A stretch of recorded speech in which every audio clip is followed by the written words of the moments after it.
Today we're going to look at the memories of this building and what happened here over the years. And I promised last time to tell you about one of the programs we had that some folks will remember several years ago. It was on the Civil War relationship in Oregon, because Oregon did have some people who were involved in that. We had a speaker that day who was giving us a show of some of the weaponry that he wanted us to see, a rifle. He held it up high above his head. As soon as he held it up high, his pants fell down. He had bloomers on, of course, but anyway, it caused the greatest reaction you can imagine, especially from the women. But anyway, today we will look at some other ones that weren't quite as dramatic as that. So let's just start by reviewing what we promised the city when we moved the building here and how it would be operated. We had 4 goals. We're going to cover what some of those examples were. So I want to just mention the history that we do collect. We collect history in various ways. Thanks to the authors of some of those books. Lois is here, who was co-author with her pal Karen, who wrote several of the books that are on sale here about Tualatin history. And we have files and we have a library of books that can be borrowed about regional history, Tualatin history. Those are a welcome for you to use anytime. So just feel free to come by and take a look at that kind of information about history that we collect and monitor. But one of the ways this church was used from the very beginning was family celebrations. And we're going to look at one of those families real quick again. Last time we showed you a picture from the Chris Tunstall wedding and Jerry right up here in front, who were married in what year? Hello. 72. 72. 80. 80? That was 1970. Yeah, oh yeah, 1972. Yeah.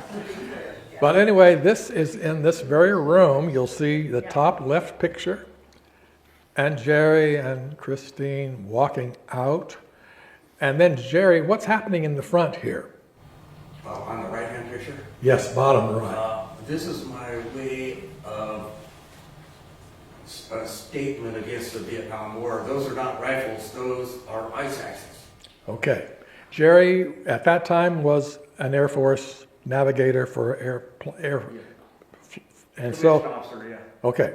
So he had put that little illustration in there of that wedding day, just as something to show how they always custom made these ceremonies around the people who were involved. Here's another one that's quite interesting from that era, a little later, actually one way earlier. There was a family here in town called the Brink family, Lillian and Harold Brink, who lived here for a number of years. And they were married in this building in 1949. And then their daughter, Cheryl, on the right side, is wearing her mother's dress those years later in 1975. I sang at their wedding.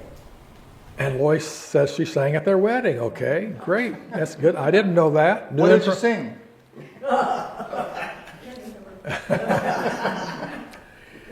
And so anyway, this was a great community gathering place for families celebrating all kinds of milestones like that. And in a minute, we'll see another picture or two that relate to that story. But, of course, church is being in this building at least through 1980, when the Methodists moved out of this building. The building remained over there by the Euro shop, but when the Methodists moved out in 1981, many things happened too. At that time, my family was attending here, and my wife Ellie and I were in the choir at the church, sitting right about here. And one day in November, a Sunday, my very pregnant wife, Ellie, was sitting there calmly until she turned around and said, I think my water broke. Well, that was true. That afternoon at 4 o'clock, we rushed off after church, actually, up to Interstate Kaiser Hospital, and we didn't know we were going to have twins until we got there, and they said, "Your belly sure looks funny," like a camel. And sure enough, there were two in there. We had no idea, but those two folks were right there on the bottom right, Andy and Jenny, now age 53. But anyway, that was a memorable day for our family, and one that we will certainly never forget. But back to some of those early days when the Methodists were here. Here's a couple of pictures that we will talk about for a moment, and I want to recognize the son of one of the early pastors of this church, Roger, stand up, Tattersall. Tattersall was, yes. Oh, Roger.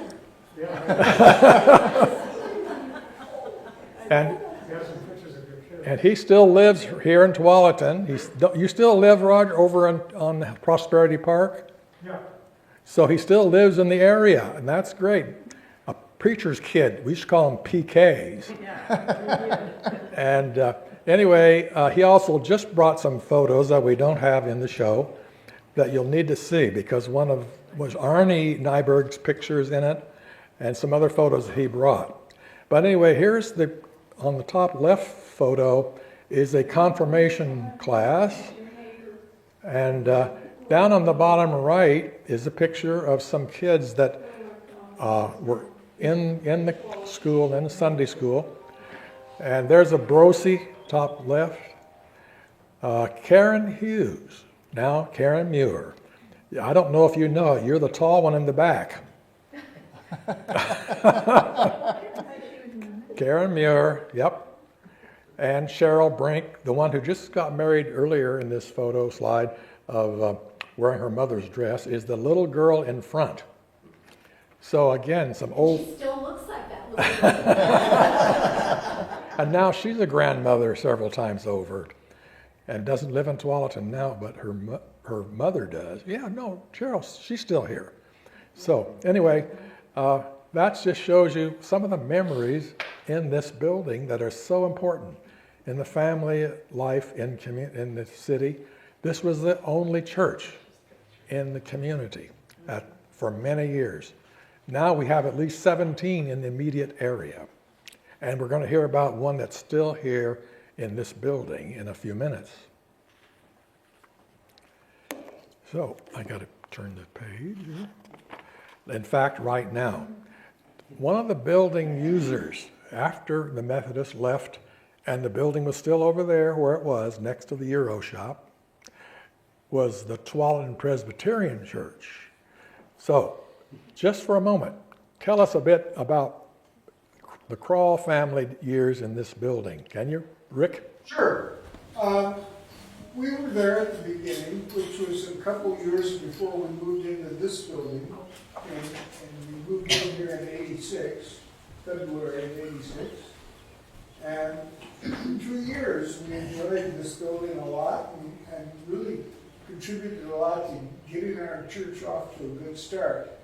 We built on the south edge of town, not quite the edge anymore. And there ever since. That was in 88. But we had a good time here. Yep.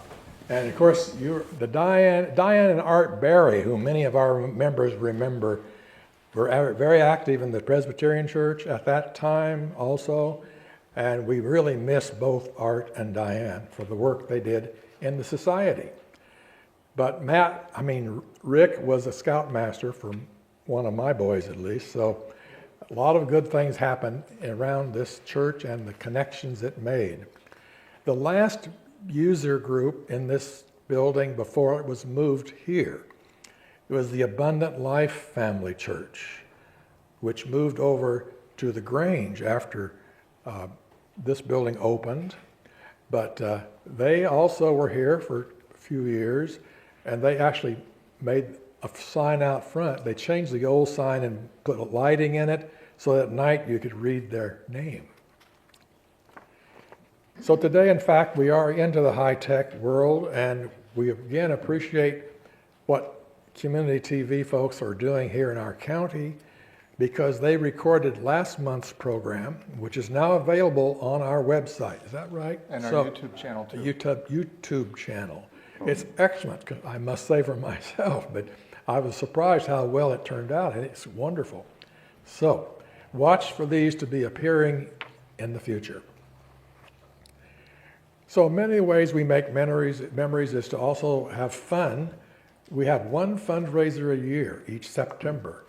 This year it'll be September 11th on the patio, and it'll be a fun evening of fun times. In fact, the theme will be related to this 100 years, and it's going to be a Roaring Twenties theme. So we might have some interesting flapper girls, I don't know. But it'll be a fun time, and remembering some of the times we had in this building as well. Another way that we promise the city to use this building is promoting the arts. And when they said we would partner with you, they said, you must keep it busy. Lou Ogden, the mayor, then said, I don't want to see a dark building, vacant at all. And we said, nope, we promise it'll be busy and used. And in fact, that's proven true. Every year now, we've had at least 9,000 or 10,000 people through the doors for various reasons, for meetings, for events, whatever.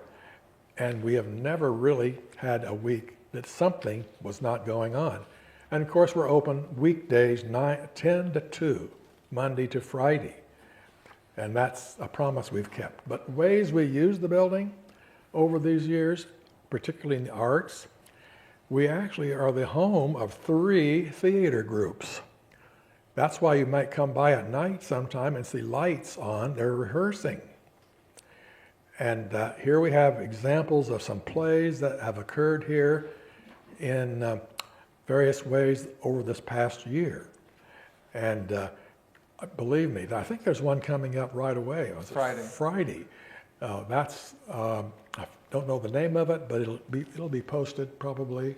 Yeah, it's going to be on the website and our Facebook page later today. And that's another group using the building, and that's why they like it so well. It's really intimate setting, good sound.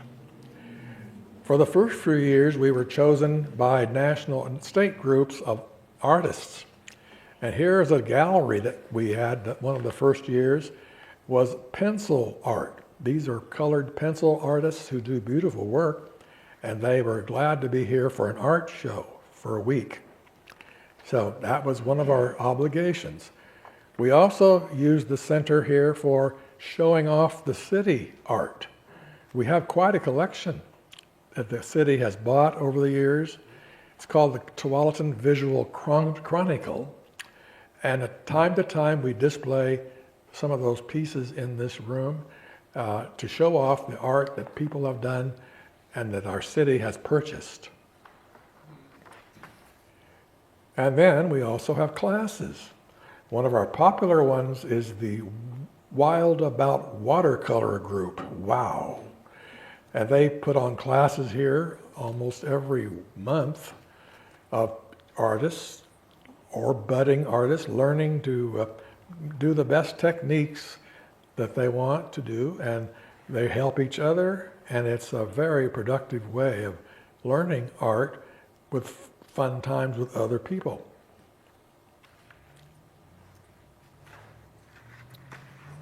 Every other year, we've been putting on a quilt show, and we've had, how many? 2 of these now, I think, at least.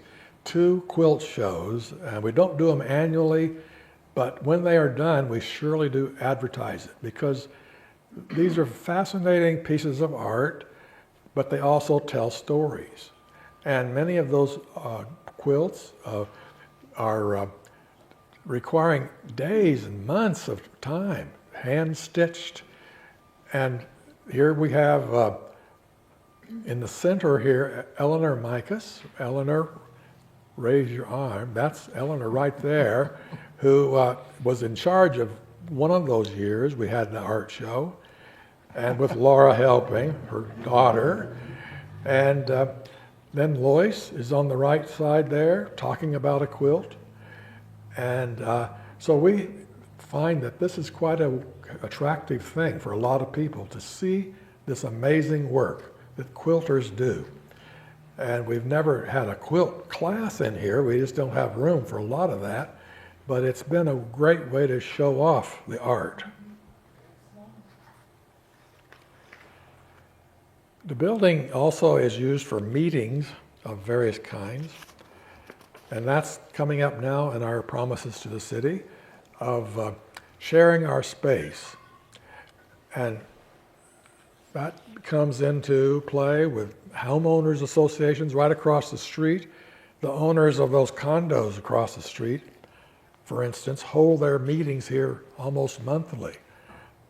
Whenever there's meeting to be had, we open it up. It's a free service for the nonprofits who need a place to meet. They have to set up their own tables, their own chairs. We don't do that for them, but they do it. Here you see ways that the community is using the space for various functions. I can't tell you what all these are, but you can perhaps see by the way the tables are arranged. They could be anniversaries, could be family reunions, wedding showers. We even had down there in the bottom yoga classes. But it's a very flexible space, and that's why people like it. It's intimate, good sound, and so forth. Every December, we've been having Christmas at the Heritage Center, and the highlight of that has always been the Tualatin High School Crimsonaires, a magnificent group of singers. Every year, they're really top-notch, and that's a great time to come on a Saturday afternoon for about 2 or 3 hours, and we have a real Saint Nick who comes. That's another Brosi family. Nicholas Hamilton is Saint Nick, and his outfit was sewn by his mother, one of the Brosi twins that lives over here on Hazelbrook Road. But it's a fun day and another way that people really enjoy the building. We also have collections of Christmas ornaments and other decorations that are here on display at that time. And here's somebody you might recognize again. This is 10 years ago, Lois Martinezzi and Norm Parker had their 10th wedding anniversary, and they used the building for that purpose. So I'm sure you'll have 10 more, Lois, coming out. But more than anything, we're still glad to be a church. And for the last 10 years, the Old Paths Historic Baptist Church has met here. And we're glad to have Pastor Dan here. So, Dan, could you just tell us briefly a bit about your time here and what it's meant to you and your members? Absolutely. I took a look today, and it was December of 2014 when we started here. So for the last 11 years, we've been renting this building for 25 to 30 hours a month, and we have enjoyed using it. We use it for our annual, besides church, our annual Mother's Day brunch. We use it for youth nights. We use it for our quarterly Singspiration hymn sings. We use it for anything you would use it for a church. We still have our potlucks every month, just like you did with the Methodist church. And it'd be interesting to compare a Methodist potluck to a Baptist. But we enjoy it, and it has been a privilege and an honor as our church family to be able to be a part of your history. And we are playing around with the idea, if you've seen the bulletin over here, of the 50 years looking back and the 50 years looking forward. And we're playing around with the idea of coming September of adding to that 50-year mark of looking forward to the next 50 years. and doing our own bulletin for that as well. But it's been a privilege, so thank you very much for allowing us to use the building. Well, I think, by the way, if you ever want a really good time, you might want to come on one of their Friday night hymn sings. That's about quarterly. Yeah. If you want to sing any of the old time hymns that were so important in early church life in our country, this is the place to come. Because Rachel, his daughter, plays the piano, and it's the old hymns, and you really belt them out. And you just choose what you want to sing, and they do it. And it's a fun night. So thanks for sharing that, Pastor Dan. So in this room again, because of our rental use, we don't have permanent museum type of displays because we want to keep the open area there for other uses. So around the edge and on the walls, we have changing exhibits and displays, thanks in large measure to Sandra. I just saw Sandra come. There. Sandra, stand up. Sandra Lafke-Carlson is our curator and museum person, if you want to call it that. You want to say anything about that? And by the way, your own life here as a youngster in this building, right? Yes. Tell us about that. Well, my grandparents lived in Tualatin for most of their adult lives. And my grandmother, Minette Lafke, was very involved in the church when this building was on Moonsbury Road. And she'd come to the service every Sunday. And I was only about 4 years old and would occasionally come with her. And we'd sit together in the pew. There were pews. And I'd sit through the sermon, but it was a long time for me to sit as a 4-year-old. So she would give me a piece of paper and a pencil, and I'd put the paper on a hymn book and draw on it. I love to draw. But after a few weeks, that got old. I couldn't sit still very long. So one morning before the service, she took me upstairs. Back in the corner, there are still those stairs. They were and still are so steep and narrow. And it was a little scary to a 4-year-old, but we went up to the top and went in the door, and it was a room filled with toys and stuffed animals and books. But in the middle was a sand table. Just a little table that was recessed, probably about 3 inches of sand in it. And to a 4-year-old, that is heaven. Yeah. And it's just a vivid memory in my mind. So I love that. And I know that room, Lois likes to call it the upper room. And it has been used for other purposes too over the years. Brides have gotten ready for their wedding downstairs before coming down. And I think, Chris, you tell about a teen group that used to meet up there. Yeah. Is that right? I don't know if there's time for the whole story, but John and my brother and I decided to refinish the floor with an industrial sander. It's luckily we're still alive. So there's just, there's nowadays that room, the upper room, is used for our archives. And so a lot of our collection items are stored up there. And so that room and this building just holds a lot of memories. Larry, we had somebody wanting to make a comment. You want to take that now or ask them to wait till the end? Is there a comment or a question Over here. somebody had? Now, I just want to say that if you want me to speak, I'm going to speak soon because I'm about 15 minutes have to go to Western High School to pick up my son from school. Yeah, well, while we're talking about the old church days, do that, please, Roger. Okay. So where do you want me to speak? You want me to come up there? or You could use this if you wish. Sure. So,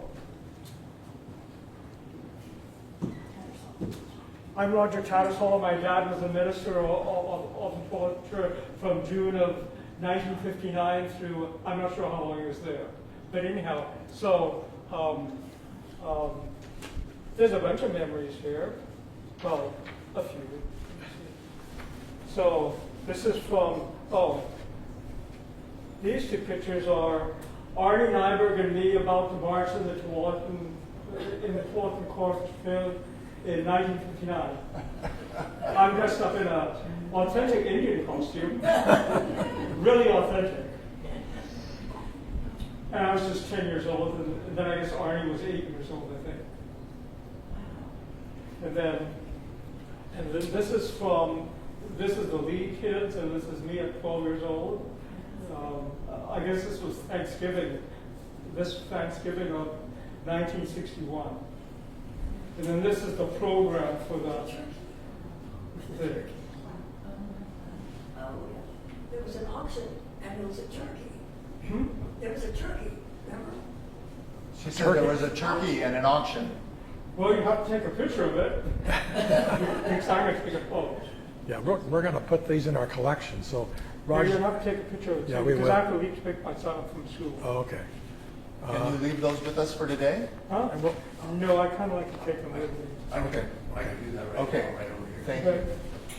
Appreciate it, Jerry. Okay, well, thank you, Roger. So, again, many memories come out as we think about the days here in the old times.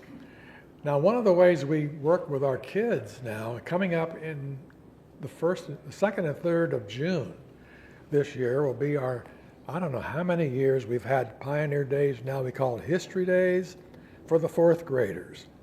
And the founder of that is Chris Tunstall. First year, and maybe 10 years, Chris ran that program. It's an amazing opportunity for kids to learn about life before electricity. And over a period of 8 stations, they move around 8 different learning spots, and they get a chance to learn what it's like to be in a one-room school right in this room. Sit on benches, they have slates to write with chalk, they learn arithmetic, and they learn how to be quiet, pay attention. Things like, and inspect their fingers to see if they're clean, and their ears, right. And there's out there on the asphalt, they play games. Long time ago games. Hopscotch, jump rope, marbles are some of the ones that they might do. Laura Baker was very much involved with that last year. Is that about right? What else did they do on those? This Jacob's Ladder thing? Yes, Jacob's Ladder, and another one that was surprisingly popular was the hoops and sticks. Graces, the flying graces, where you throw the hoop back and forth and catch it on the sticks.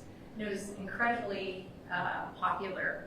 And Right. would take turns and wait to have the opportunity to play that game. Yes. So they learn a lot of stuff in a period of a few hours. They go to the park over here for their lunch. They hike back. And in fact, Tualatin Elementary kids walk over here every year, pulling their wagons often. And many of them dress up like pioneers. Out this way, we have things like laundry with a washboard, survey about the donation land claims and how they were set up. They try to find their house on a map of donation land claims, compared how it was then and what it is now. Another popular one is the farm agriculture history of Tualatin. And out there we learn about crops that were grown here, including that hops plant that crawls up the light pole out here in the parking lot. But they also get a chance to meet a real farmer right here in town. He's over on Hazelbrook Road.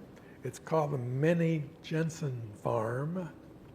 A fantastic guy who donates 2 whole days and brings one of his cows over. Not a full-grown one, a miniature cow. And the kids learn about life on the farm. And the farmers here that had Avery Chicken Hatchery, big enterprise in our city for many years. He shipped baby chicks all around the nation because they were such a great breed for producing. So that's another part of our history in Tualatin. And see, I'm missing something, I forget. Ice Age? Oh, Ice Age history, 350 feet above us was the flood, way back 14,000 years ago. And what happened? They dug out the mammoth, the mastodon bones, those big boulders out there along the street were, again, part of the Ice Age story that they learn about Tualatin. So it's an exciting time for the kids. And artifacts? Yeah, and inside here we have the artifact room where we have all sorts of things that were used in kitchens and on the farm before electricity, as I said. And native people and plants. And most of all, people that were here before us, the Atfalati Kalapuya Nation. This year we're going to do it out here by the sign, by the path out here, showing them where the Atfalati Kalapuya people lived and all the contributions they brought to us, including hazelnuts. They introduced us to how hazelnuts were grown or are grown then and how they are still today. Now we're going to look at some of our historic plants. That's another part of our environmental story. We told the city we would emphasize environmental issues, and in this case, it's the story of our historic flowers. Just quickly mention what these are. Top left is the Lafke family, Sandra Lafke Carlson. Her grandfather grew iris, Dutch iris, right? Down on the Tualatin Boones Ferry Road, and he developed the first white iris, Dutch iris, by finding one day in the field of purple irises, he saw a white one. The white one he set apart, marked it, and he then collected those corms or bulbs, what the word is, and then the next year planted that one again, and over the years developed a whole new strain called the Tualatin Manette iris, the white one. So anyway, a bit of history that we're proud of having. In the corner of this building outside is the Kishu Caprice peony, tree peony. The Art Sasaki family, Art is here, his family had this growing at their farm in Tualatin. And then the hops I mentioned earlier, we still have the plant from the Seminoe family growing up our light pole. The bottom left is the J.R.C. Thompson hydrangeas. Those plants were moved 3 times, thanks to Yvonne, moving them from the original farm to the old city hall, finally here, to show people some plants that had their starts here. In honor of the Kalapuya people at Falati who used the bulb of the camas, we have some of those growing in our planters out here. And then along the edge of the sidewalk, we have the Edel family rose collection still out there. They sold roses along Sherwood Road. So, other things involving the environment and the natural world, we do have a big thing here every August called the Fossil Fest, where fossil people come with all kinds of interesting displays about fossils they have found. Not all here, but we do have in the library and back there in their cases bones from the original Tualatin mastodon that were dug up over by Fred Meyer today. We've also partnered up with the Tualatin River Keepers on events to celebrate when Tualatin River was a very popular destination resort, actually. People came here to swim, but also those paddle boats, and the white boat there was a paddle boat, and they were very popular in the days of Romer's Rest Park. And then the turtles of Tualatin. We're bringing those back thanks to the Tualatin River Keepers. And we're trying to keep alive the environmental story of Tualatin history. So every year in November, for those who are members, we celebrate all of our activities with a big event here. And that's our annual meeting with food and a time to look ahead to what we want to do in the future. So there's always a lot of stories to share and memories to bring forth. That kind of brings me to another part of our story today. As I mentioned at the very beginning, a lot of our work is now digital. And that was new to me because I'm from still the old school for the most part. But Ross was poking around in the attic not long ago and found a box of some old external hard drives that don't even relate to the ways computers work today. And he's going to show a little excerpt from a program, Lois, that you're in here, of a time when the first anniversary of our building, that'd be 2007. We opened in February of 2006. And so this is a little excerpt of that program that day, just so you get a flavor of what we're finding and why we want to make everything digital these days as much as possible.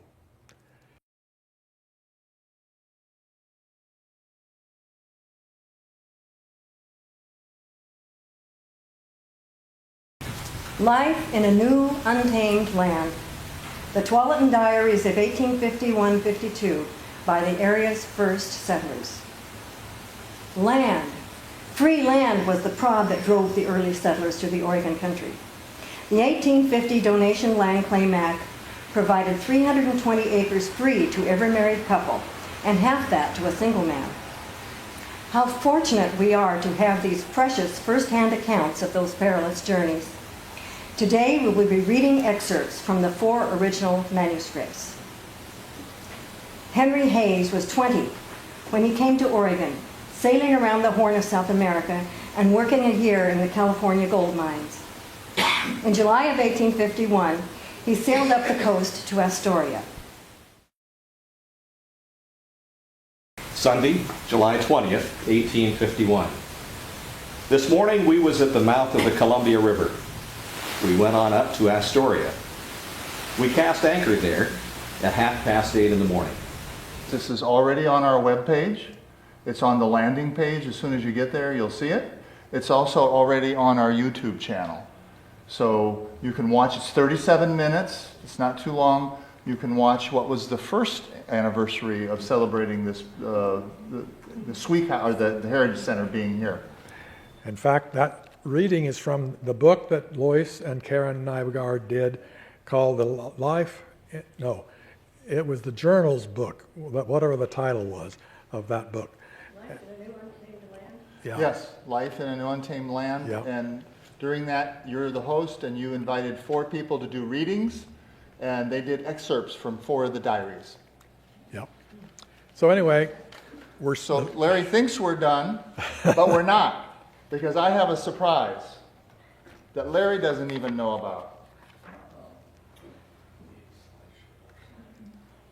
We're going to have a little quiz before we finish today. This is something Mike Hannigan conspired to help me with. Okay, so this is the 1961 Methodist Church kindergarten Christmas party. Mike wanted you to know that it was in the basement. They weren't even allowed to go upstairs. And if they had to go potty, it was outside. That's right. There was a toilet outside. His memory is it wasn't even attached to the building. So you can pick out any number and tell me who they are, and I'll let you know if you're right or not. There's no prizes except pride. Number 9 is Vicky Martinez. Let me see. 9, not according to Mike. Not according to Mike Hannigan. Mike Hannigan says that's Nina Sattler of the Tigard Sattlers. So is he number 1? Mike Hannigan is number 1. Of course, this was his stuff. Good guess.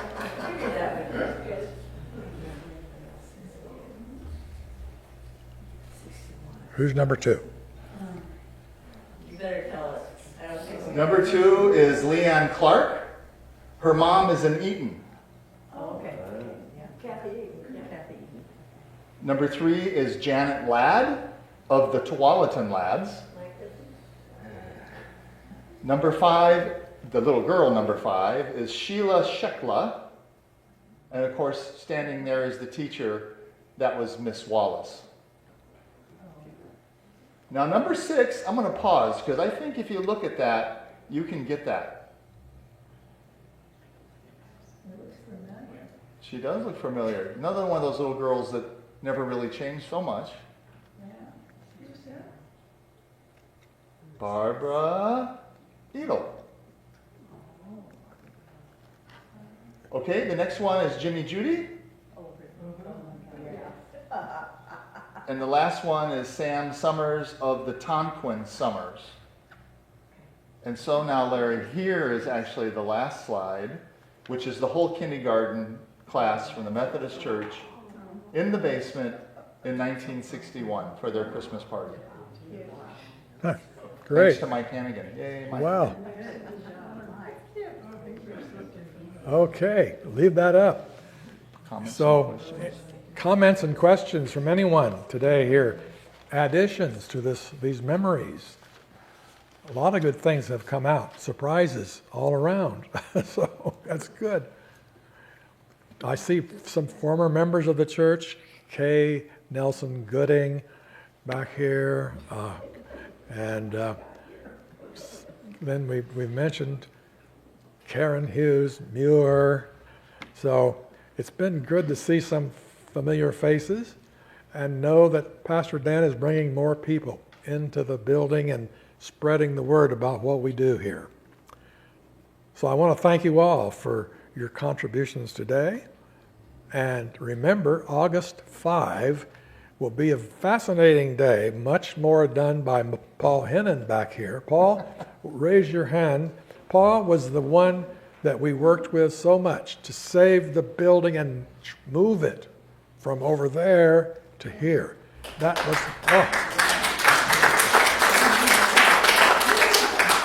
That was an exciting day to watch. And Yep. I tell you, I was out there, I just would have missed it. Yep. So great.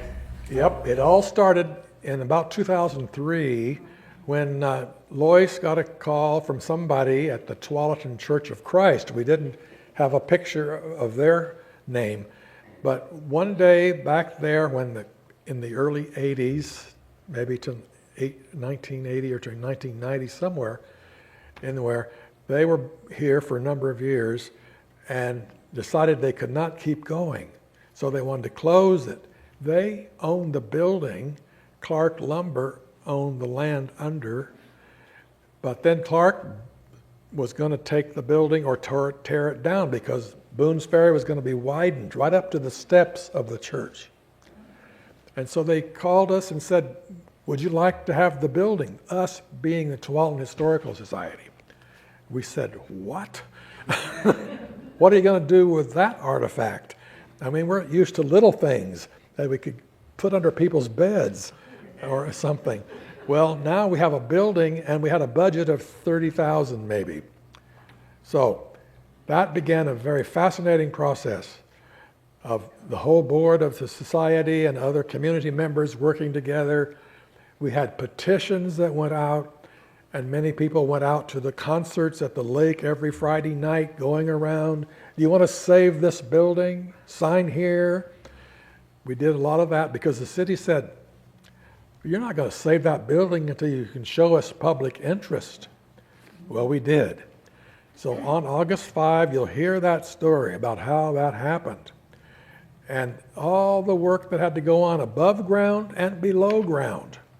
Because now we're in the age of permits and laws and various rules and regulations.